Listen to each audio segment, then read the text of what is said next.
En 2005, una familia se mudó a la antigua casa de la abuela fallecida, en San Miguel Chapultepec. 7 días después, desaparecieron, sin dejar rastro. Nada fue robado, no hubo señales de lucha, solo un diario abierto con una frase inquietante. 15 años más tarde, una joven estudiante revive el caso y descubre que a veces el silencio no es olvido, es complicidad. Si esta historia te intrigó, quédate hasta el final y suscríbete al canal para más relatos reales cargados de misterio, drama y emociones profundas. Capítulo 1. La Casa de los Secretos. La luz del atardecer se filtraba perezosamente entre las cortinas de encaje, proyectando patrones dorados sobre las paredes de un desvaído color durazno. Elena Álvarez Torres, de 35 años, observaba con expresión cansada cómo los rayos iluminaban el polvo suspendido en el aire, mientras desempacaba la última caja de vajilla. El ambiente olía a naftalina y a años de ausencia. «Mario, ¿dónde quieres que ponga los álbumes de tu madre?», preguntó, su voz resonando en la antigua casa de 2 plantas en San Miguel Chapultepec. Mario, un hombre de complexión robusta y mirada amable, apareció en el umbral secándose las manos con un trapo. Sus ojos, del mismo color ámbar que los de su difunta madre, recorrieron la sala llena de cajas. «Déjalos en el estudio por ahora. Mañana comenzaré a revisar todo eso», respondió con un suspiro. «No pensé que mamá guardara tantas cosas». Elena asintió mientras colocaba con cuidado un juego de tazas de porcelana en un aparador. Sus dedos se detuvieron sobre una fotografía enmarcada. Doña Clara, con su eterno moño gris perfectamente peinado, rodeada de rosales en el pequeño jardín trasero. «¿Crees que hacemos lo correcto? A veces siento que estamos invadiendo su espacio». «Era mi madre, Elena. Alguien tiene que ocuparse de sus cosas antes de vender la casa. Además, es solo por unas semanas». El repentino estruendo de risas infantiles interrumpió la conversación. Los gemelos, Mateo y Daniel, irrumpieron en la habitación como un torbellino de energía. A sus 7 años, eran idénticos en apariencia, pero opuestos en temperamento. Mateo, cauteloso y observador; Daniel, impulsivo y curioso. «Mamá, papá, encontramos algo increíble», exclamó Daniel, sus ojos brillantes de emoción. «En el armario del cuarto de arriba hay una puerta pequeñita». Mateo, más reservado, añadió: «Está cerrada con llave. Intentamos abrirla, pero no pudimos». Mario intercambió una mirada con Elena. «Probablemente sea solo un acceso al ático», explicó, revolviéndoles el cabello. «La abuela guardaba ahí cosas viejas. Ya lo revisaremos luego». «Pero papá», insistió Daniel, «escuchamos ruidos, como si alguien estuviera susurrando». Un silencio incómodo se instaló en la habitación. La luz del atardecer había dado paso a las primeras sombras del anochecer, y de repente, la casa parecía más grande y más antigua. «Son solo las tuberías antiguas, mi amor», dijo Elena con una sonrisa forzada. «Esta casa tiene más de 70 años. Hace ruidos como todas las casas viejas». Los niños parecieron aceptar la explicación y salieron corriendo hacia el patio trasero. Elena esperó a que estuvieran fuera del alcance auditivo antes de volverse hacia su esposo. «Mario, ¿estás seguro de que tu madre vivía sola aquí? Esta casa es enorme para una mujer mayor». Mario se rotó la nuca, un gesto que Elena reconocía como señal de incomodidad. «¿Sabes cómo era mi madre? Nunca quiso mudarse después de que papá falleciera. Decía que las paredes de esta casa guardaban demasiadas historias como para abandonarlas». Esa noche, mientras los niños dormían en la habitación que había sido de Mario durante su infancia, Elena encontró un pequeño libro encuadernado en cuero rojo mientras organizaba el tocador. Al abrirlo, reconoció inmediatamente la caligrafía estilizada de Doña Clara. Era su diario. Elena dudó. Leer el diario de su suegra parecía una invasión a su intimidad, pero algo en aquellas páginas amarillentas la atraía irresistiblemente. Pasó los dedos por la primera página y comenzó a leer. 3 de mayo de 1972. Hoy encontré más documentos en el sótano. Materiales que confirman mis sospechas sobre la historia de esta casa. Las paredes no son mudas. Han sido testigos de demasiado. Un escalofrío recorrió la espalda de Elena. Continuó leyendo, fascinada y perturbada a partes iguales. Las entradas se volvían cada vez más crípticas, llenas de referencias a los archivos escondidos y el precio del silencio. La última entrada, fechada apenas 3 días antes de la muerte de doña Clara, contenía solo una frase: «He recopilado todas las pruebas. Ahora es su turno de decidir qué hacer con ellas». Elena cerró el diario de golpe cuando escuchó pasos en el pasillo. Mario entró con 2 tazas de té humeante. «¿Qué encontraste?», preguntó entregándole una taza. Elena dudó un momento antes de mostrarle el diario. «Creo que tu madre estaba investigando algo en sus últimos años», dijo con cautela. Mario hojeó algunas páginas con el ceño fruncido. Mamá siempre fue aficionada a la historia del barrio, especialmente después de que papá falleciera. El médico dijo que podría estar desarrollando una obsesión como mecanismo para lidiar con la soledad. ¿Nunca te habló de secretos relacionados con la casa? Mario la miró con curiosidad. ¿Secretos? ¿De qué tipo de secretos? Antes de que Elena pudiera responder, un grito agudo rasgó el silencio de la noche. Venía de la habitación de los niños. Se precipitaron por el pasillo. Al abrir la puerta, encontraron a Mateo sentado en la cama, con los ojos desorbitados por el miedo. Daniel seguía dormido, ajeno a todo. «Había alguien en la habitación, mamá», sollozó Mateo. «Una sombra estaba junto a la ventana, mirándome». Elena abrazó a su hijo mientras Mario revisaba la habitación. Las ventanas estaban cerradas por dentro, la puerta del armario también. No había señales de intrusión. «Solo fue una pesadilla, cariño», susurró Elena, aunque un nudo se había formado en su garganta. «La casa es nueva para ti, y a veces nuestro cerebro nos juega malas pasadas en lugares desconocidos». Cuando finalmente lograron calmar a Mateo, Elena y Mario regresaron a su habitación. Ninguno mencionó el diario, pero ambos notaron que los sonidos de la casa, el crujir de la madera, el susurro del viento entre las rendijas, parecían ahora amplificados, como si la estructura entera estuviera despierta y atenta. «¿Oíste eso?», preguntó Elena de repente, incorporándose en la cama. «¿Qué cosa?». «Sonó como pasos en el piso de arriba». Mario encendió la lámpara de noche. «Iré a revisar. Probablemente sea uno de los niños que se levantó al baño». Mientras Mario salía de la habitación, Elena notó algo que no había visto antes. En la pared opuesta a la cama, apenas visible bajo la tenue luz, había una pequeña grieta que parecía formar un contorno rectangular, como si hubiera habido una puerta allí, tapada y pintada encima hace mucho tiempo. Un golpe seco en el piso superior la sobresaltó. Luego, el sonido inconfundible de una puerta cerrándose. Y después, silencio. «¿Mario?», llamó Elena, su voz apenas un susurro. No hubo respuesta.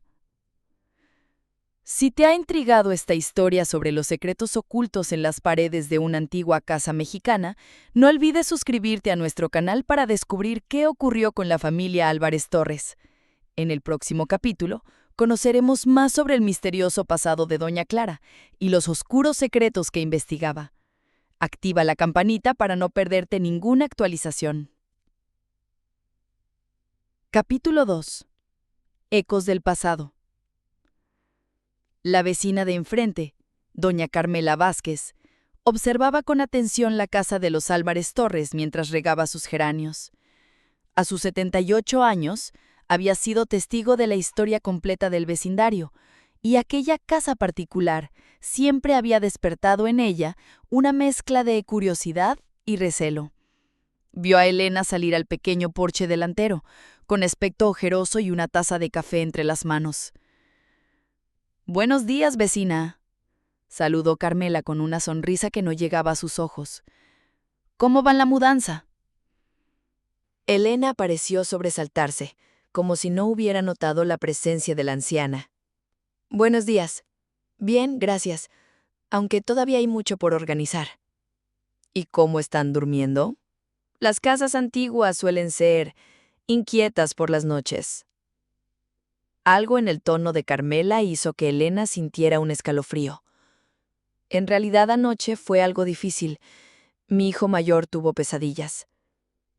Carmela asintió como si aquella información confirmara algo que ya sabía. «Es normal. Los niños son más sensibles a ciertos ambientes». Hizo una pausa antes de añadir. «Clara y yo fuimos amigas durante más de 50 años. Nunca entendí por qué se aferraba tanto a esta casa». «¿Conoció bien a mi suegra?» «Lo suficiente para saber que guardaba secretos». Carmela dejó la regadera y se acercó más a la cerca que separaba ambas propiedades. ¿Sabía usted que esta casa no siempre perteneció a la familia de su esposo? Clara y su marido la compraron en 1969, por un precio ridículamente bajo. El dueño anterior, un abogado apellidado Montúfar, la vendió prácticamente regalada, después de un escándalo relacionado con documentos gubernamentales clasificados. Elena sintió que el café se agriaba en el estómago. No, Mario nunca mencionó eso. Quizás él no lo sabe. Clara era muy reservada respecto a ciertas cosas. Miró hacia las ventanas superiores de la casa. Hay quienes dicen que esa casa ha sido testigo de reuniones y decisiones que cambiaron el rumbo del país, y que algunos prefieren que esa historia permanezca enterrada. Dentro de la casa, Mario revisaba meticulosamente el estudio de su madre. La habitación estaba repleta de libros, documentos y fotografías cuidadosamente organizados. Al abrir un viejo archivador de metal, encontró una carpeta etiquetada Escrituras, 1969. Dentro había documentos legales relacionados con la compra de la propiedad. Mario frunció el ceño al leer los detalles. El precio, como había mencionado Carmela, era sorprendentemente bajo para una casa de ese tamaño y ubicación. Y había una cláusula extraña en el contrato que estipulaba que los nuevos propietarios debían mantener la integridad estructural original de la propiedad, sin alteraciones a las paredes interiores o cimientos. En otra carpeta, encontró recortes de periódicos amarillentos. Uno de ellos, fechado en junio de 1968, tenía un titular sobrio: Abogado Montúfar renuncia tras filtración de documentos sensibles. El artículo mencionaba vagamente una controversia relacionada con papeles gubernamentales clasificados y la repentina desaparición pública del abogado Gabriel Montúfar, su esposa Isabel y su hija Lucía, de 6 años. Se rumoraba que habían abandonado el país bajo circunstancias sospechosas. Mario sintió un nudo en la garganta. Nunca había oído hablar de este episodio, y menos aún que su propia casa familiar estuviera relacionada con un posible escándalo político. En ese momento, Daniel entró corriendo al estudio. «Papá, Mateo está hablando solo otra vez». Mario siguió a su hijo hasta la habitación que compartían los gemelos. Ahí encontró a Mateo sentado en el suelo mirando fijamente hacia un rincón vacío y murmurando. «Mateo, ¿con quién hablas, hijo?», preguntó Mario con suavidad, arrodillándose junto a él. El niño lo miró con ojos extrañamente serenos. «Con nadie. Solo estaba repitiendo algo que escuché anoche». Un escalofrío recorrió la espalda de Mario. ¿Qué escuchaste exactamente? Voces que venían de las paredes. Hablaban sobre archivos y nombres de personas. Uno se llamaba Echeverría. Mario se tensó al escuchar el nombre del expresidente mexicano. Mateo, escucha.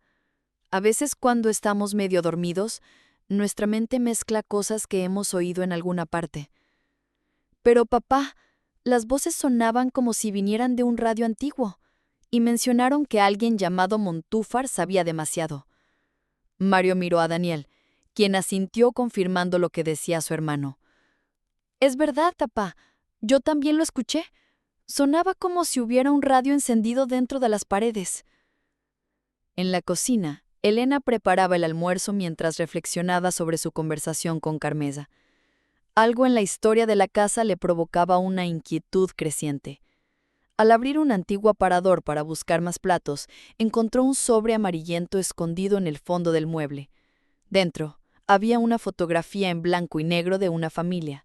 Un hombre de aspecto serio, con traje, una mujer hermosa de cabello oscuro y una niña pequeña con un vestido de holanes. Al reverso, una inscripción.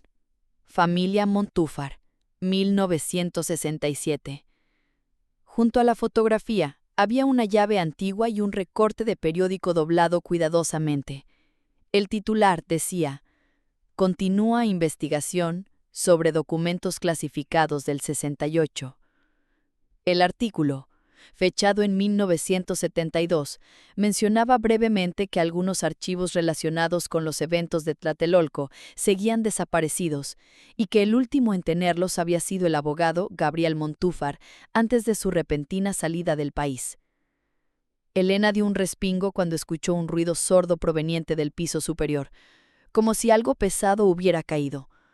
Dejó la fotografía sobre la mesa y subió rápidamente las escaleras. En el pasillo, se encontró con Mario, que llevaba los gemelos de la mano. ¿Qué fue ese ruido?, preguntó. No lo sé, respondió Mario visiblemente nervioso. Pero creo que deberíamos salir un rato, llevar a los niños al parque, despejarnos. Mario, hay algo que debo mostrarte primero. Elena lo llevó a la cocina y le enseñó la fotografía y el recorte. Los encontré escondidos en el aparador. Mario palideció al reconocer a la familia del artículo que acababa de leer. Elena, no creo que sea coincidencia. Hay algo sobre esta casa que mi madre nunca me contó. La vecina, doña Carmela, mencionó que tu madre compró esta casa después de un escándalo relacionado con los anteriores dueños, los Montúfar. Mario pasó la mano por su rostro. Acabo de encontrar un artículo sobre ellos en las cosas de mamá. Aparentemente, el abogado tuvo acceso a documentos clasificados sobre los eventos de 1968 y luego desapareció misteriosamente. ¿Te refieres a la masacre de Tlatelolco?, preguntó Elena en voz baja, mirando a los niños que observaban la conversación con ojos asustados. Exactamente. Y si lo que Mateo dice que escuchó es cierto, Mario se detuvo, reflexionando. Necesitamos averiguar más. Mi madre podría haber estado investigando algo peligroso. Decidieron salir. La tarde en el Parque Chapultepec trajo algo de normalidad a la familia. Los niños corrieron y jugaron, momentáneamente olvidando los extraños sucesos en la casa. Elena y Mario, sentados en una banca bajo la sombra de un ahuehuete centenario, finalmente pudieron hablar con libertad. ¿Crees que deberíamos irnos?, preguntó Elena. Podríamos quedarnos en un hotel mientras arreglamos la venta. Mario suspiró profundamente. No quiero parecer irracional, pero tengo que admitir que hay algo perturbador en esa casa. Las pesadillas de Mateo, los ruidos, y ahora esta historia sobre los antiguos propietarios y documentos clasificados. Hizo una pausa antes de continuar. Pero también siento que si nos vamos ahora, nunca sabremos qué descubrió realmente mi madre en sus últimos años, porque escribió cosas tan extrañas en su diario. Mario, tu madre murió de un infarto. El médico fue claro. ¿Y si no fue así? ¿Y si alguien no quería que siguiera investigando? No puedo evitar pensar que todos estos misterios están conectados de alguna manera. Al atardecer, regresaron a la casa. Todo parecía tranquilo. Mientras los niños veían televisión en la sala, Mario decidió buscar la pequeña puerta que los gemelos habían mencionado.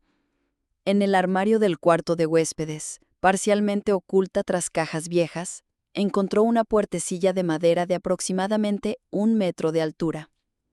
La llave que Elena había encontrado junto a la fotografía encajó perfectamente en la cerradura. Mario dudó. Algo le decía que lo que encontrara detrás de esa puerta cambiaría todo. Con un suspiro profundo, giró la llave y abrió la puerta. No era un simple acceso al ático, como había supuesto. Era un pasadizo estrecho que conducía a un pequeño cuarto oculto entre las paredes. En el espacio, apenas iluminado por la luz que entraba desde el armario, había una antigua radio de onda corta, cajas con documentos y fotografías, y una pared cubierta de recortes de periódico y notas conectadas con hilos rojos, como un mapa de investigación. En el centro de todo, un sobre manila sellado con la etiqueta «En caso de mi muerte, Clara Torres». Mario tomó el sobre con manos temblorosas. Al abrirlo, encontró una carta escrita por su madre y varias microfichas fotográficas antiguas. La carta comenzaba: «Querido Mario, si estás leyendo esto, significa que he muerto y que has encontrado la habitación secreta. Lo que descubrirás aquí pone en peligro a nuestra familia, pero el silencio es una carga aún más pesada». Capítulo 3. El archivo prohibido. Esa noche, una tormenta eléctrica azotó la Ciudad de México.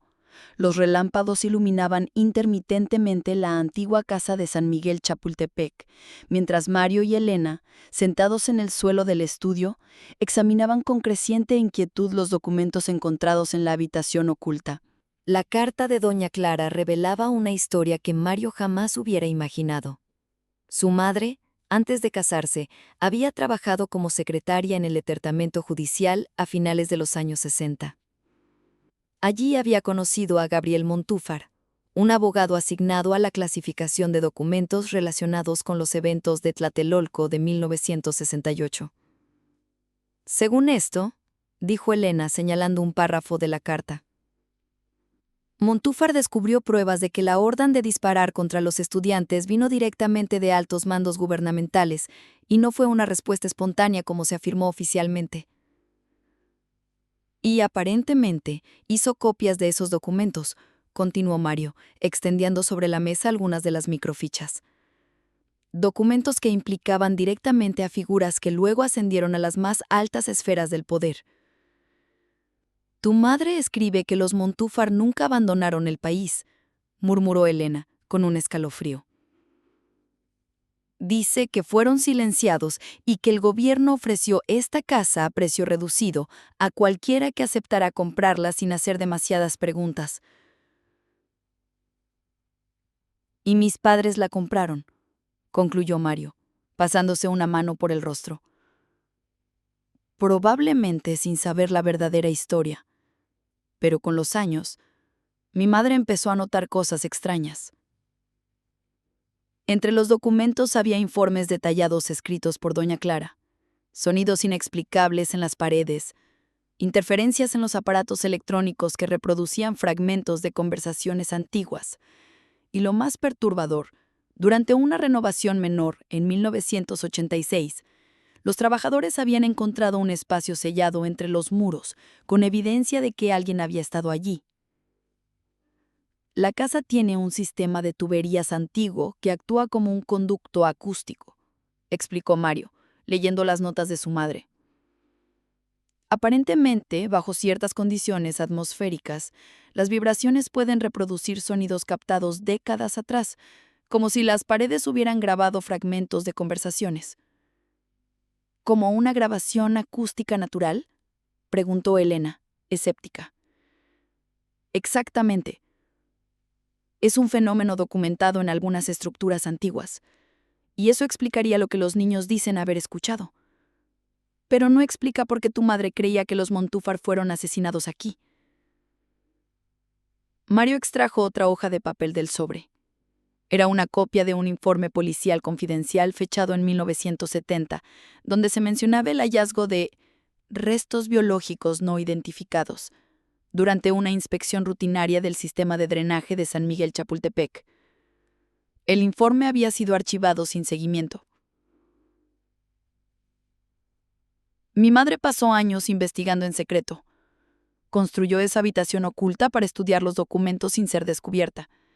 Y parece que en los últimos meses de su vida estaba a punto de presentar sus hallazgos a un periodista de investigación.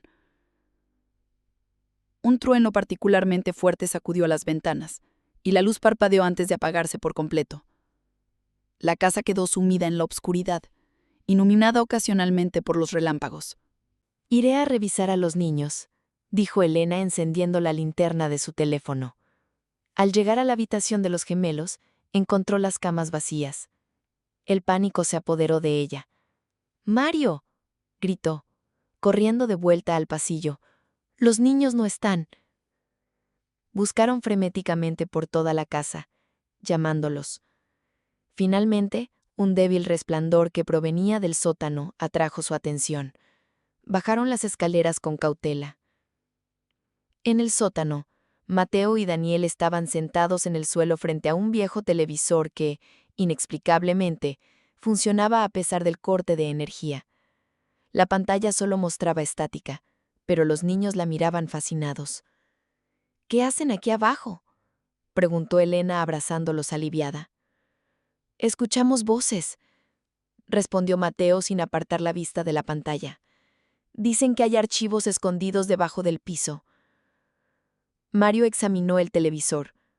No estaba conectado a ningún enchufe ni tenía baterías visibles. «Esto no tiene sentido», murmuró. «Es el fenómeno que tu madre documentó», susurró Elena. «Algún tipo de interferencia electromagnética causada por la tormenta». De repente, entre la estática del televisor, apareció brevemente una imagen, lo que parecía ser un plano arquitectónico de la casa, con una sección marcada en el suelo del sótano. Mario observó el área indicada. Era una parte del suelo cubierta por una vieja alfombra. Al retirarla, descubrieron una trampilla metálica con un candado oxidado. «Lleva a los niños arriba», dijo a Elena con voz tensa. «Voy a ver qué hay aquí».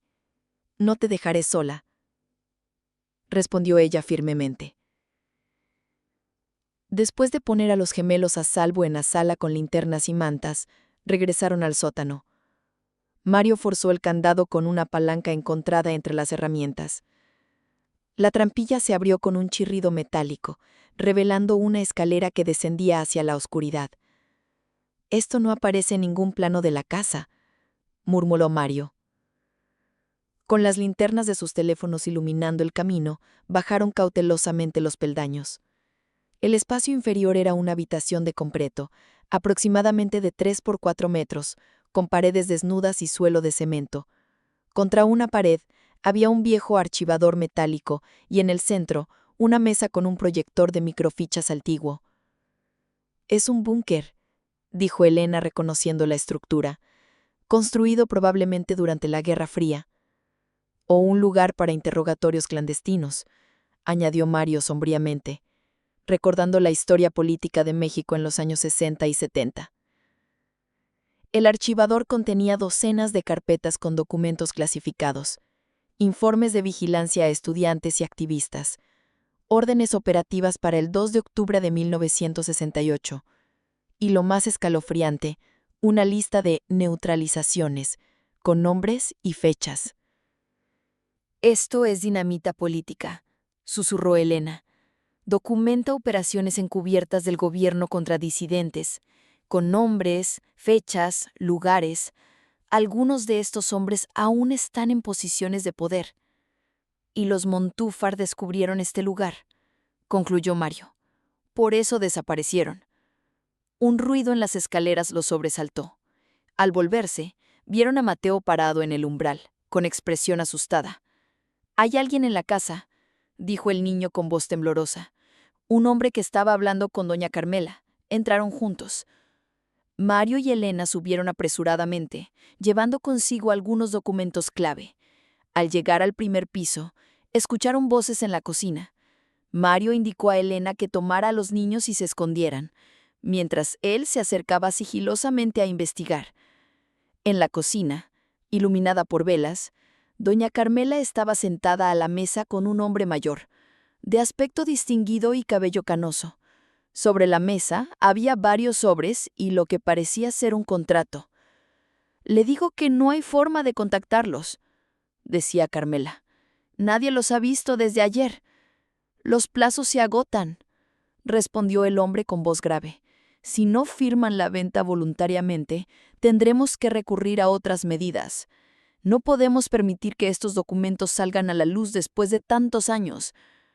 Mario retrocedió silenciosamente, pero una tabla del piso crujió bajo su peso.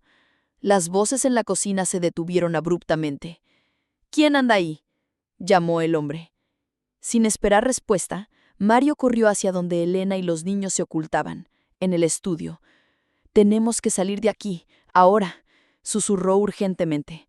«No están solos. Escuché algo sobre forzarnos a vender la casa». Elena asintió, pálida pero decidida. Tomó el sobre con los documentos más importantes y lo escondió dentro de su ropa, mientras Mario buscaba las llaves del auto. Escucharon pasos acercándose por el pasillo. La puerta del estudio comenzó a abrirse lentamente. Capítulo 4. La conspiración del silencio. El tiempo pareció detenerse mientras la puerta del estudio se abría. Mario empujó a su familia detrás de un gran librero, conteniendo la respiración. Por el resquicio de la puerta entró doña Carmela, sola, con una vela en la mano. «Sé que están aquí. No tengan miedo. He despistado a Velasco diciéndole que revisaría arriba». Mario salió cautelosamente de su escondite. «¿Quién es ese hombre? ¿Qué quiere?» «Hernán Velasco, exfuncionario de gobernación durante los años 70. Y lo que quiere es lo mismo que ha querido durante décadas. Silencio». «¿Usted lo conoce?», preguntó Elena, aún protegiendo a los gemelos detrás del librero. Todos los vecinos antiguos lo conocemos. Fue él quien organizó la venta de esta casa a los padres de Mario después de lo de los Montúfar. Carmela los miró con intensidad. «Han encontrado el búnker, ¿verdad? Y los documentos». Mario asintió lentamente. «Mi madre también los encontró. Clara era una mujer valiente. Demasiado valiente». Carmela bajó la voz.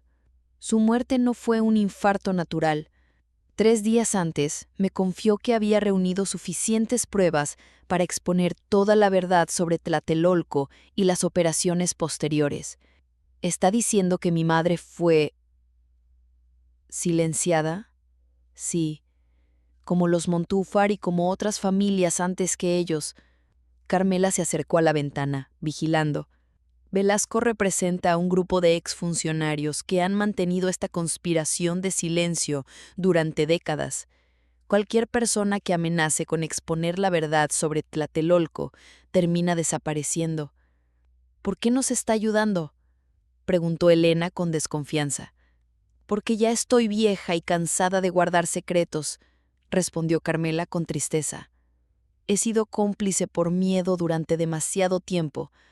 Primero vi desaparecer a los Montúfar, luego a otros vecinos que hicieron demasiadas preguntas y finalmente a Clara». Miró directamente a Mario. «Tu madre me hizo prometer que si algo le pasaba, te ayudaría a descubrir la verdad». Un ruido en el piso superior indicó que Velasco seguía buscando. No tenían mucho tiempo. «Hay una salida por el sótano», continuó Carmela apresuradamente. «Un túnel que conecta con la casa abandonada 2 propiedades más allá. Lo construyeron en los años 50, durante la paranoia anticomunista. Pueden escapar por allí». «¿Y luego qué?», preguntó Mario. «Si lo que dice es cierto, nos perseguirán». «Tengo un sobrino periodista en Guadalajara. Él puede ayudarlos a poner estos documentos en las manos correctas. Gente que no tema publicarlos». Les entregó una llave y una dirección escrita en un papel arrugado. «Esta es la llave de mi casa de campo en Cuernavaca. Vayan allí primero. Nadie los buscará en ese lugar. Elena dudó. ¿Por qué deberíamos confiar en usted? Carmela extrajo de su bolsillo una vieja fotografía. Ella, mucho más joven, junto a doña Clara y una tercera mujer, todas sonrientes. Porque las tres éramos amigas desde la juventud. Isabel Montúfar, Clara Torres y yo juramos que algún día la verdad saldría a la luz. Nuevos pasos, ahora en la escalera, indicaron que Velasco bajaba. No había más tiempo para explicaciones. Vayan al sótano, ahora, urgió Carmela. Yo lo distraeré. Con un último intercambio de miradas, Mario y Elena tomaron a los gemelos y se dirigieron sigilosamente hacia la puerta trasera del estudio que daba a un pasillo secundario. Mientras se alejaban, escucharon a Carmela hablando en voz alta. No hay nadie aquí abajo, Hernán. Debieron escapar por la puerta principal cuando entramos. Descendieron al sótano, cerrando la trampilla detrás de ellos. Mario encendió la linterna de su teléfono buscando frenéticamente alguna señal del túnel mencionado por Carmela. Finalmente, detrás de unas viejas estanterías, descubrieron una puerta metálica disimulada en la pared. El túnel era estrecho y húmedo, con apenas altura suficiente para que un adulto caminara encorvado. Los niños, asustados pero sorprendentemente serenos, avanzaban tomados de la mano. Después de lo que pareció una eternidad, llegaron a una escalera que conducía a otra trampilla. Emergieron en el sótano de una casa abandonada cubierta de polvo y telarañas. Con extrema cautela, subieron al primer piso y salieron por una puerta lateral a un callejón desierto, iluminado solo por la luz intermitente de los relámpagos. «El auto está a 2 cuadras», susurró Mario. «Si logramos llegar a él sin ser vistos». Avanzaron pegados a las paredes, evitando las calles principales. La lluvia torrencial proporcionaba un camuflaje perfecto, pero también dificultaba la visibilidad. Finalmente, divisaron su vehículo estacionado bajo un árbol. En ese momento, un sedán negro dobló la esquina, iluminándolos con sus faros. Mario reconoció inmediatamente al conductor. Hernán Velasco. ¡Corran!, gritó Elena, empujando a los niños hacia adelante. Los siguientes momentos fueron caóticos. La familia se separó en la oscuridad, con Mario distrayendo al vehículo mientras Elena llevaba a los gemelos hacia el auto.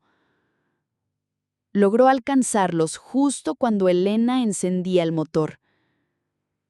Se lanzó al asiento del pasajero mientras ella arrancaba bruscamente.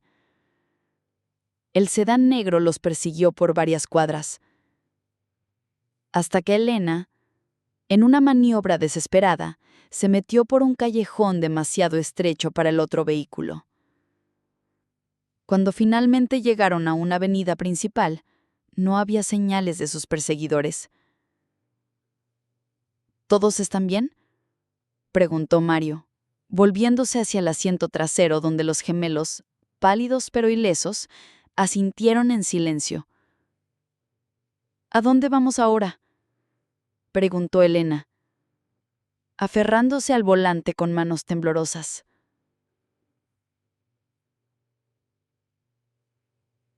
A Cuernavaca, como dijo Carmela, es nuestra única opción por ahora.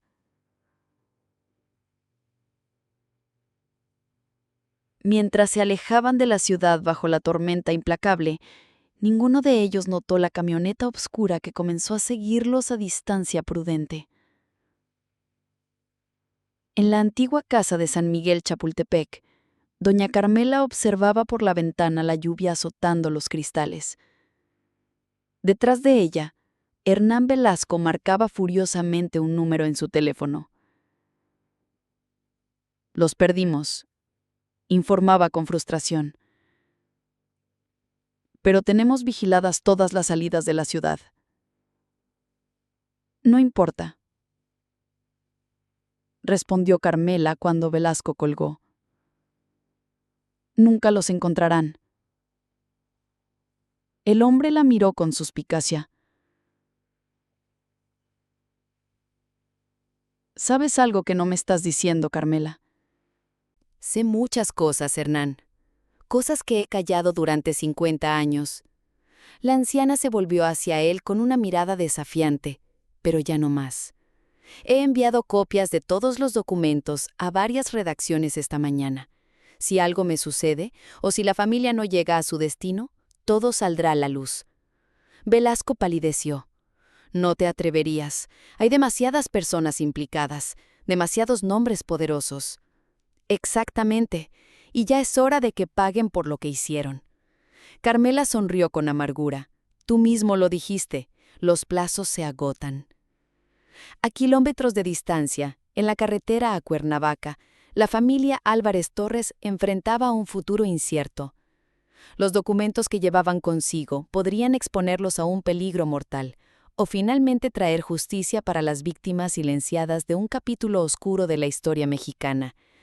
Lo que ninguno sabía era que su desaparición de San Miguel Chapultepec pronto se convertiría en otro misterio urbano más, otro eco de la conspiración del silencio que había envuelto aquella casa durante décadas. Capítulo 5. 15 años después. El Café Rosetta en la colonia Roma Norte bullía de actividad aquella tarde de junio.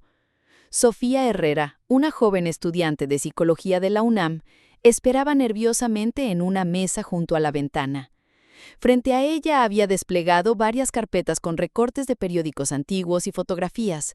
Su trabajo de titulación sobre traumas familiares no resueltos en casos de desapariciones la había llevado a investigar uno de los misterios urbanos más comentados de la Ciudad de México, el caso de la familia Álvarez Torres. La campanilla de la puerta sonó, anunciando la llegada de su entrevistado. Mateo Álvarez Torres, ahora un joven de 22 años, entró con paso decidido. A pesar de vestir casualmente, jeans, una playera gris y una chamarra ligera, su porte transmitía una madurez que iba más allá de su edad. Sus ojos, de un ámbar idéntico a los de su abuela paterna, recorrieron el local hasta encontrar a Sofía. ¿Sofía Herrera?, preguntó al acercarse a la mesa. Ella se levantó, extendiéndole la mano. Gracias por venir, Mateo. Sé que no sueles hablar de este tema. En realidad nunca lo hago, respondió él con una sonrisa tensa mientras tomaba asiento. Pero tu email mencionó algo interesante sobre nuevos documentos desclasificados. Sofía asintió, acomodando nerviosamente sus notas. El Archivo General de la Nación liberó recientemente algunos documentos relacionados con operaciones de inteligencia de los años 60 y 70. Entre ellos, encontré varias menciones a un abogado llamado Gabriel Montúfar y a una propiedad en San Miguel Chapultepec. La casa de mi abuela, murmuró Mateo. Exacto. Lo que me intrigó fue descubrir que los Montúfar nunca salieron del país como se informó oficialmente. Sofía extrajo un documento con sellos gubernamentales. Según este informe interno, fueron reubicados permanentemente por razones de seguridad nacional. Un eufemismo para desaparecidos forzados, comentó Mateo con amargura. Precisamente. Y lo más inquietante es encontrar el mismo lenguaje utilizado 15 años después, en un informe sobre tu familia. Mateo guardó silencio mientras la mesera le servía 2 cafés. Cuando finalmente habló, su voz era baja pero firme. ¿Qué más has descubierto sobre mi familia? Sofía sacó más documentos. La versión oficial dice que murieron en el incendio de la casa, pero nunca se encontraron restos humanos. Luego está este reporte policial donde se menciona que su auto fue hallado abandonado en la carretera a Cuernavaca. ¿Y qué te hace pensar que yo puedo ayudarte? Porque según registros escolares, un estudiante llamado Mateo Ramírez ingresó a un colegio en Querétaro apenas 3 meses después de la desaparición de los Álvarez Torres, un estudiante cuya fotografía, Sofía deslizó una imagen hacia él. Es idéntica a la última foto conocida de Mateo Álvarez. El joven contempló la fotografía sin mostrar emoción. Las coincidencias existen. También existe el programa de protección a testigos, y el hecho de que 5 meses después del incendio, uno de los periodistas más respetados del país publicó una serie de reportajes explosivos sobre documentos clasificados de Tlatelolco, mencionando fuentes anónimas con evidencia irrefutable. Mateo tomó un sorbo de café, contemplando la calle a través de la ventana. Mi padre siempre decía que hay secretos que deben permanecer enterrados, no por miedo, sino por respeto a quienes sacrificaron todo por la verdad. ¿Te refieres a doña Carmela? Falleció 3 días después del incendio. La versión oficial fue un infarto, pero los accidentes y los infartos eran muy convenientes en aquella época. Completó Mateo.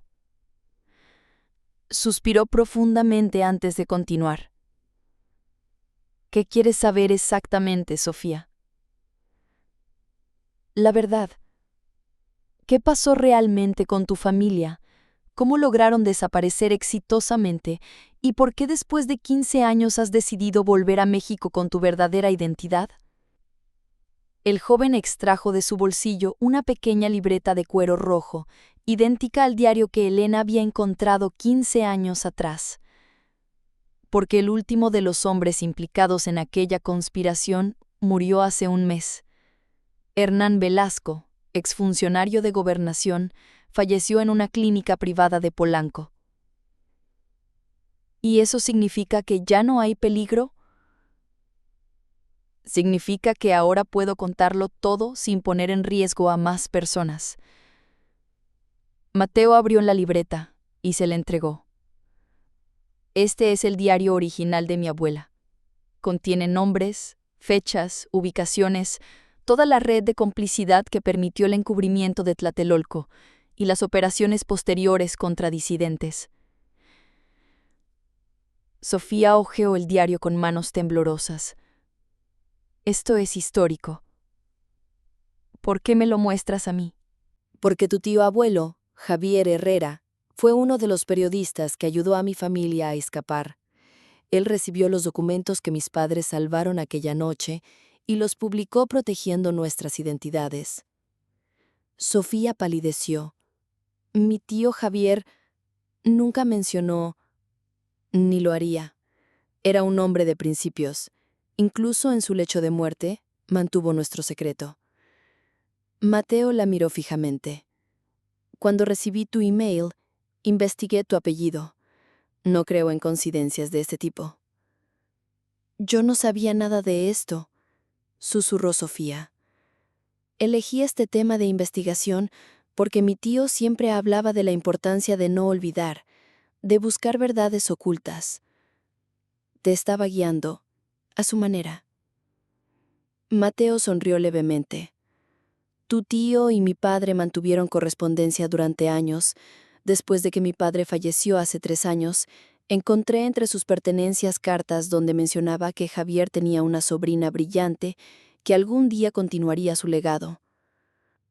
Sofía sintió que las piezas encajaban lentamente. ¿Qué pasó con el resto de tu familia? Mi madre vive en Canadá ahora, bajo otro nombre. Mi hermano Daniel hizo una pausa, su voz quebrándose ligeramente. Daniel nunca superó completamente el trauma, las pesadillas, los recuerdos. Actualmente está en una clínica en Vancouver, mejorando gradualmente. Y has vuelto para cerrar el círculo. La casa en San Miguel Chapultepec fue reconstruida hace años. Ahora es un edificio de apartamentos donde nadie conoce su historia. Extrajo un USB de su bolsillo. Aquí está todo. Testimonios, documentos digitalizados, la historia completa de lo que ocurrió. Te lo confío porque creo que harás lo correcto con ello. ¿Qué es? Completar lo que mi abuela, los Montúfar y tantos otros intentaron hacer.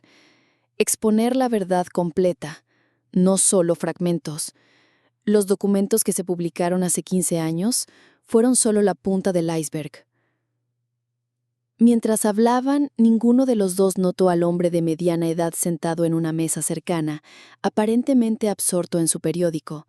Eduardo Velasco, hijo de Hernán, observaba disimuladamente la conversación, su mano acariciando el pequeño dispositivo de grabación en su bolsillo. Afuera, las primeras gotas de lluvia comenzaban a caer sobre el pavimento, tan similares a aquellas de la noche en que los Álvarez Torres desaparecieron.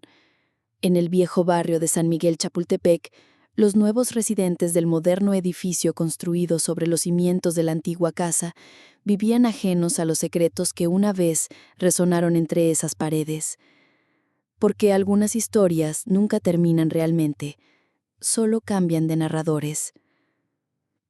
Mientras Mateo relataba los detalles de su escape y los años vividos bajo identidades falsas, Sofía tomaba notas meticulosamente. Esta historia no solo completaría su tesis, también honraría el legado de su tío y de todos aquellos que habían arriesgado sus vidas por exponer una verdad incómoda. «Hay algo más que debes saber», dijo Mateo finalmente. «La razón por la que mi abuela compró específicamente esa casa, aún conociendo parcialmente su historia». «¿Por qué?» «Porque ella también guardaba secretos. Antes de casarse, Clara Torres trabajó como secretaria para un general implicado en la masacre. Escuchó y transcribió órdenes que resultaron en decenas de muertes. El remordimiento la consumió durante décadas. ¿Compró la casa por culpa? Por redención. Sabía que contenía evidencia que podría finalmente exponer toda la verdad. Pasó años buscándola meticulosamente, hasta que finalmente la encontró, y pagó con su vida». Al otro lado de la ciudad, en un edificio gubernamental anónimo, un pequeño equipo de analistas monitoreaba la conversación a través del dispositivo que Eduardo Velasco había colocado. El jefe de la unidad, un hombre mayor con gafas, escuchaba con expresión imperturbable. «¿Intervenimos, señor?», preguntó uno de los analistas. El hombre negó lentamente. «Los tiempos han cambiado. Ya no podemos simplemente hacer desaparecer a las personas». Hizo una pausa. «Además, quizás ya es hora de que algunas verdades salgan a la luz. Han pasado más de 50 años». En el café, Sofía guardaba cuidadosamente el USB y el diario en su bolso. «¿Qué harás ahora, Mateo? ¿Volverás a Canadá?» «No. Mi exilio ha terminado. Es hora de recuperar mi verdadero nombre y contribuir a construir un México donde estos secretos no puedan repetirse». Mateo sonrió con determinación. «Además, alguien debe estar aquí para contar la historia completa cuando se publique». Se despidieron en la puerta del café, bajo la lluvia cada vez más intensa. Dos desconocidos unidos por un legado de verdad y resistencia, por las decisiones valientes de sus antecesores. Mientras Sofía se alejaba, no pudo evitar mirar hacia atrás una última vez. Mateo Álvarez Torres, el niño que desapareció una noche de tormenta hace 15 años. Ahora un hombre decidido a reclamar su historia. Algunas casas guardan secretos entre sus paredes, pero son las personas quienes deciden cuándo es tiempo de que esos secretos sean finalmente escuchados. ¿Te ha intrigado esta historia basada en hechos reales de la historia mexicana? No te pierdas nuestros próximos relatos inspirados en misterios y acontecimientos históricos de América Latina. Suscríbete ahora a nuestro canal, activa la campanita y déjanos en los comentarios qué país te gustaría que exploráramos en nuestra próxima historia. Recuerda que cada semana traemos nuevas narrativas para mantenerte al borde de tu asiento. Tu apoyo nos permite seguir creando contenido de calidad especialmente diseñado para ti.